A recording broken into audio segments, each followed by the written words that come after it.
Pozdravljeni v IQ&A-ju. Današnja tema je v bistvu namenjena, kako IQ obravnava in pomaga pri ADHD-ju. In vprašanje gledalca je sledeče. Moj otrok ima diagnozo ADHD in imam občutek, da je ves čas v pogonu, kot da se nikoli zares ne umiri. Doma se hitro razjezi, težko zdrži pri domači nalogi, zvečer pa se telo in glava kar ne izklopita. Kako IQ razume, zakaj je njegov živčni sistem ves čas tako napet in kako lahko z IQ pristopom pomagamo, da bo bolj v stiku s sabo, bolj miren in manj ujet v notranji nemir. Osnova je, pravi IQ je, da nikoli ne začnem pri otroku, ampak vedno pri odraslem. Ker ADHD-ju ne gledam na to, kje je treba otroka popraviti ali pa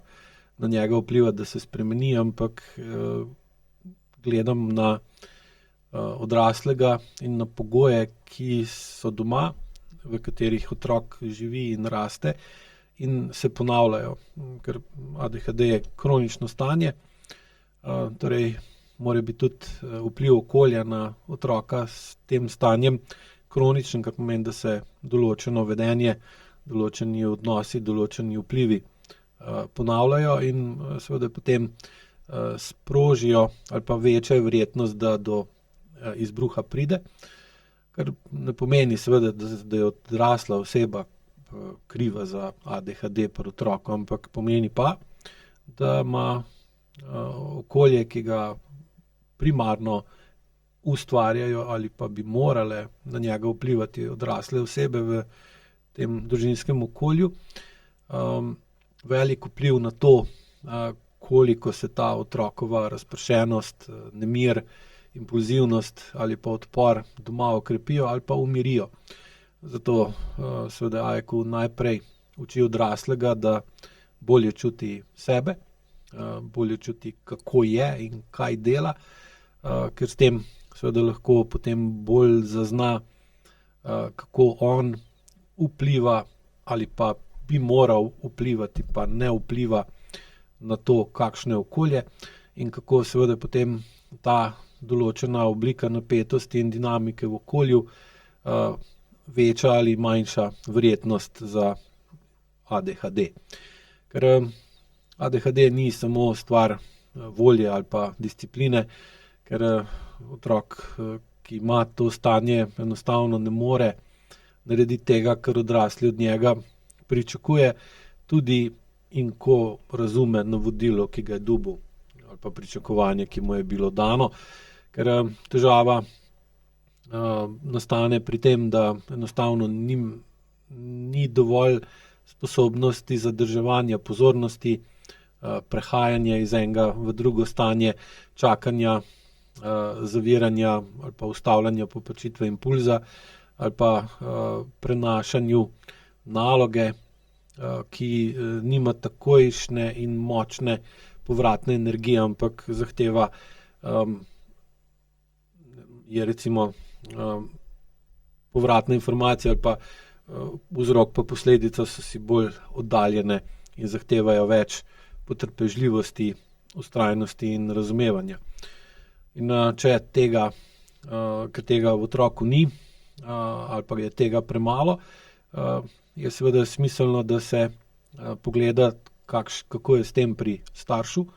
kak je on v takih situacijah, ampak ne na zunaj, ker na zunaj običajno deluje vse dovolj dobro ali pa dovolj drugače od tega, kar vidimo pri otroku, da ne moremo sklepati pa reči, kakšen starš, takšen otrok, kar pa seveda ne pomeni, da ni pa v notranjosti starša stanje, ki je lahko dosti podobno temu, ki ga vidimo pri otroku na zunaj, ki se ga starš zaradi lastne odtujenosti, telo zavest telo, ne zaveda ali pa ne zaveda dovolj, oziroma ker je mogel tudi sam to stanje v preteklosti potlačiti in popačiti, ga ne čuti dovolj, da bi lahko povezal to, kar se v njem dogaja, s tem, kar se dogaja v otroku, da bi povezal večanje verjetnosti, da če ima starš pretirano napetost, če ima starš v svoji notranjosti težavo pri čakanju, če mora pretirano zavirati ali ustavljati določene impulse, če ima težavo recimo z prenašanjem nalog, ki ni dovolj hitre povratne informacije, potem bo lažje, ko bo to začutil, kar je tudi namen učenja AEQ pristopa, lažje povezal, da če bo pri sebi to izboljšal, kar seveda lahko kot odrasla oseba dosti lažje stori, ker ima njegova zavest večjo moč, tudi več izkušenj in ima kot odrasla oseba lahko razvije večji vpliv svoje zavesti na svoje telo in na svoje celostno vedenje in s tem celostno vedenje, ko spremeni, izboljša, se spremeni tudi njegov celosten vpliv na okolje. In seveda ta sprememba vpliva potem zmanjšuje verjetnost za takšno vedenje, ko sem ga prej opisal. In seveda se potem zmanjša pretirano dotikanje stvari, neprimerno ali pa pretirano kronično gledanje skozi okno ali pa menjavanje položajev, nemir, in potem tega ne dojemamo več kot upor, ampak dojemamo kot pritisk, komunikacijo, informacijo, ki nam jo otrok daje, ampak je prej zaradi lastne odtujenosti in nerazumevanja lastnega telesa in kakšno je naše telo bilo in je še. In seveda bolj ko to razumemo pri sebi, bolj lahko otrokovo vedenje in vpliv tega vedenja na nas gledamo kot informacijo, ki nam da več razumevanja, več jasnosti, več sposobnosti čutiti in potem seveda vplivamo nase in vpliv nase, ki vodi v celostno spremembo nas, potem posledično vpliva tudi na okolja, ker na okolje, v katerem smo mi in otrok seveda skupaj, in potem se domače okolje začne premikati, ker pomembno je tudi to, da domače okolje lahko na otrokovo vedenje vpliva tako v eno kot v drugo stran. Recimo, ko se pojavi nemir, odrasli pogosto to vidijo kot motnjo nekega reda, in potem lahko pride do pretiranega odziva na to motnjo, ki je pa seveda večji takrat, kadar ima starš v sebi potlačen in prikrit, pred sabo prikrit ali pa pred okolico in sabo prikrit notranji nered, močna čustva, zamere, travme, izigranosti in podobna stanja, bolečine, nepredelano žalost, izgubo in podobno. In je potem seveda taka notranjost starša veliko bolj občutljiva na zunanje dražljaje. In če se zunaj starša pride do nereda, se seveda ta nered od zunaj lahko hitro prenese v notranjost, in če se to zgodi, lahko potem se ta nered v notranjosti toliko na hitro razplamti v staršu, da ga starš več ne more držati pod nadzorom, in potem tudi starš izbruhne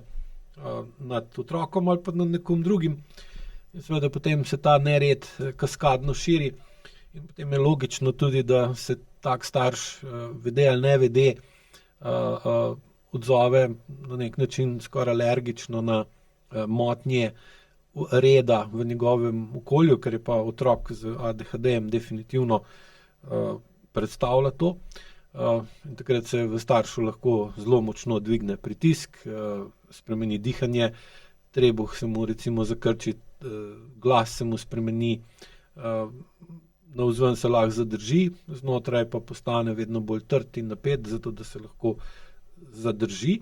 kar pa seveda otrokova soma ali pa otroku celota zazna. In seveda takrat se zgodi to, da otrokova že tako neurejena energija ne naleti na celostno urejenost pri staršu, ki bi omogočila, da se ta energija umiri kot neke vrste absorpcijska pena, ki preprečuje, da se nek pritisk odbije pa postane še močnejši, ampak da se absorbira in se na tak način umiri. In namesto, da bi starševa notranjost otroka umirila, ga seveda potem še bolj vznemiri. In zato se take stvari začnejo vedno pogosteje ponavljati in nadaljevati, čeprav se lahko starš na zunaj, na zavestni ravni, na vse pretege trudi, da bi to ustavil in umiril, pa mu to zaradi takšnih ali drugačnih razlogov, ki sem jih že prej omenil pa opisal, mu nekako ne uspeva. In ko dela na izboljšanju povezave telo-zavest, zavest-telo, če mu je AIKU namenjen, pa to seveda lahko vedno bolj vidi, ali deluje v takih situacijah kot absorpcija povišane energije iz otroka, ki ga s tem umiri in mu vzame recimo moč, tako kot bi na peči priprli dotok svežega zraka, boste seveda lahko s tem umirili ogenj, ker seveda nočemo, da otroku ogenj ugasne, nočemo pa spet po drugi strani, da kar naprej gori z previsokim ali pa premočnim plamenom, ker potem seveda je tudi za njega to, še najbolj za njega to škodljivo, pa tudi neprimerno okolje tudi sam ustvarja in ga potem, če dolgo traja, prenaša v svojo lastno podzavest kot nek normativ, neko referenco, in to se mu bo seveda potem tudi kasneje poznalo v odrasli dobi. Zato je tudi AIKU pristop v takih stanjih, ko starši poiščejo ali pa iščejo pomoč pri tem da jih učim, kako najprej opazujejo svoj odziv, tudi če so pod visokim pritiskom, ki ga otrok s takim vedenjem definitivno v takih trenutkih ustvari. In šele na to, ko dovolj dobro začutijo sebe, kako se oni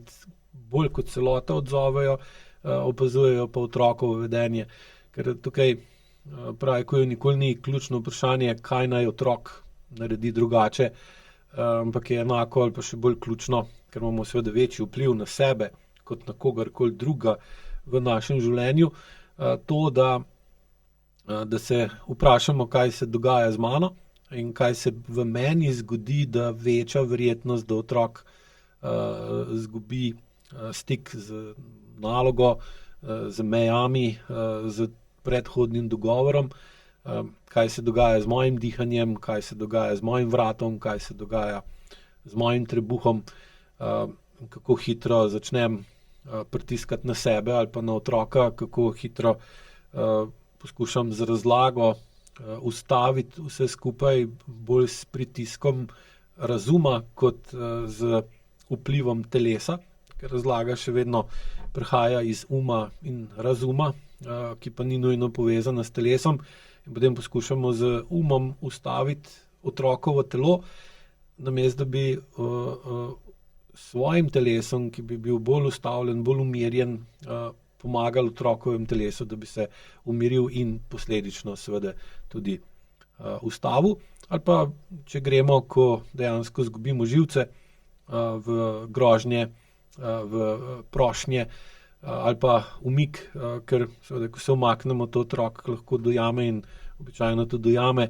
ker ne razume, zakaj smo se umaknili, misli, da upravičeno seveda, da se ga odrekamo, da ne moramo biti z njim, da ga zapuščamo, kar pa v njem seveda sproši še močnejši simpatičen način delovanja avtonomnega živčnega sistema zaradi ogroženosti in še močnejšo reakcijo. Tako da pravi, ko ni cilj, da se gasi izbruh, ampak da se zmanjšajo vzroki zanj, ker na tak način v bistvu z AIKU-jem pomagamo staršu, da se premakne naprej in da on začne najprej pri sebi urejati ritem, začetek, prehod, mejo, dozo, zaključek, ker je pa pri ADHD-ju še toliko bolj pomembno, ker otrok običajno zelo težko prenese nenadne spremembe. prehiter pritisk, premalo jasnost ali pa premalo ali pa preveč držljajev. In ko starš z višjo telesno in čustveno zrelostjo niža povprečen pritisk v okolju, je seveda s tem primerno tudi manj potrebe po pretiranih odzivih pri otroku. Ker kaj je ključno še za konec, je to, da boljša samoregulacija odraslega, govorimo o celostni samoregulaciji v spremembi, ki vključuje tako zavest kot podzavest kot telo, pride možnost do boljše samoregulacije otroka, ker otrok se nikoli v resnici ne uči iz navodil, ampak se uči v glavnem iz tega ali od tega, kako odrasli dihajo, kako zdržijo pritisk, kako postavljajo meje, kako popravljajo napake in kako se po težkih trenutkih vrnejo nazaj v stik s sabo in z drugimi odraslimi. In kot seveda tukaj pride do izboljšanja in odrasla oseba ne dodaja svoje notranje neregulirane in običajno podzavestne napetosti že tako povišani otrokovi energiji, dejansko otrokovo vedenje izgubi vpliv zunanjega ojačanja ali pa ojačevalca v obliki starša ali pa odrasle osebe in takrat se seveda ne umirja, zato ker bi bil utrujen, premagan ali pa utišan, ampak zato, ker dejansko funkcionira v bolj urejenem, celostno urejenem okolju, sploh na čustveno-odnosni ravni in potem je tudi njegova čustva in njegov odnos do sebe in do drugih postaja vedno bolj neskladen z okoljem, kar pa seveda potem njegovo telo in tudi njegovo podzavest spodbudi, da se začne prilagajati novemu okolju in na tak način pride v področje višje samoregulacije, ki potem omogoča izboljšano in razvoj bolj zrele samoregulacije brez ADHD-ja tudi otroku. Hvala lepa.